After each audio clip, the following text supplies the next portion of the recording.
masuk ke dalam ini seni barongan itu terutama pas saya punya itu apa barongan untuk pajangan dinding lah.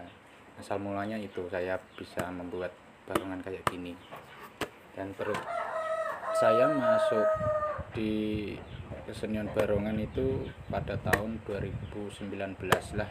Nah, waktu itu saya terinovasi ingin membuat barongan sendiri dan membuat grup sendiri. Itu berawal dari barongan itu beli pertama itu. Nah, sekarang bisa membuat seperti ini itu berkat barongan pertama yang saya buat dulu.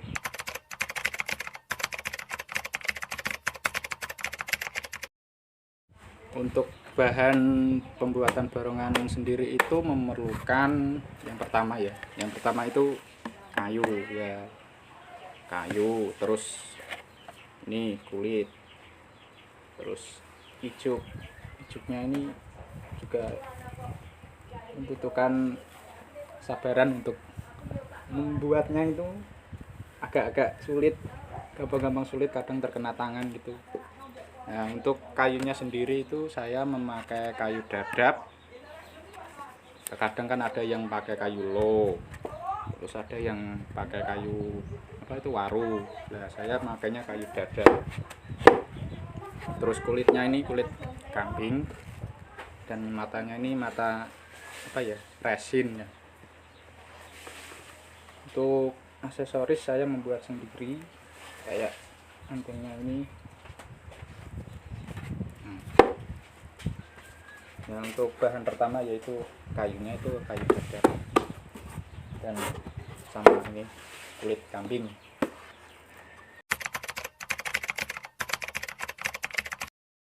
Di saat membuat barongan itu pasti ada kayak terkena tatah, itu pasti. Itu kadang terkena itu gerinda, bisa pakai kena cutter, bisa itu.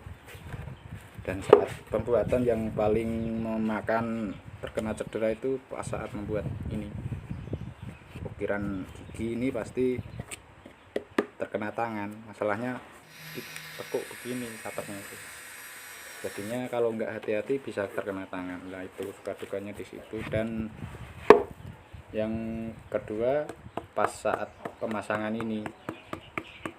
kulit, kalau tidak bisa terep, kadang bisa jelek, kadang bisa rontok. Kalau kelamaan merendamnya bisa rontok. Dan ini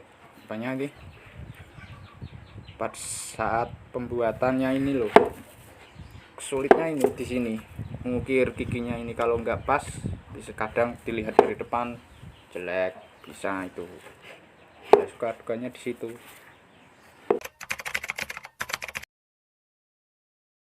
Kalau pembarong sih enggak sih, tapi kalau untuk membuat barongan sih saya hobi. Kan hobi saya dari dulu itu, pertama ya ini dari kecil suka barongan, terus beranjak dewasa saya terjunnya di seni musik, ngendang, tipung. Dan salah satunya ini membuat barongan salah satu hobi dari kecil. Itu kalau pemain saya bukan pemain. Kalau pengrajin saya pengrajin, bisa membuat tapi nggak bisa memainkan. Nah, itu.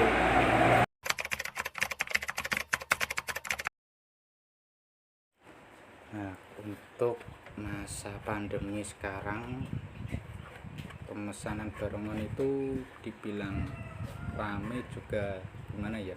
Masalahnya orang mau beli itu pasti mikir, ini saya beli barongan tapi nggak bisa saya main, kadang dilarang pentas gitu juga bisa. Nah, untuk sekarang pemesanan barongan itu yang paling banyak itu yang kecil-kecil, untuk anak TK itu yang paling banyak. Untuk pandemi masih berjalan kalau yang kecil-kecil, tapi kalau yang dewasa kayak gini agak sepi sedikit lah. Masalahnya orang mau beli itu pasti mikir, bisa saya beli kok percuma belum bisa main kan gitu, orang mau beli juga mikir sekarang. Ya itu kendalanya di saat pandemi, untuk yang dewasa sepi, tapi untuk yang kecil-kecil ramai.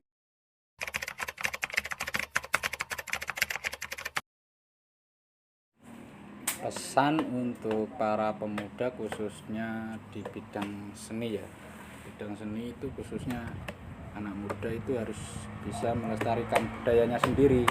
Nah, terutama di Blora kan yang paling populer kan ini kesenian barongan. Nah, kalau bukan anak muda yang melestarikan siapa lagi? Terus kalau bisa ya kita melestarikan terus budaya ini sampai jangan sampai punah lah. Masalahnya ini warisan leluhur, kalau bisa kita perkembangkan lebih ke apa itu, ke luar daerah malah makin bagus. Jadi gitu, kita harus bisa melestarikan budaya asli Blora ini sehingga tidak punah. Tuh.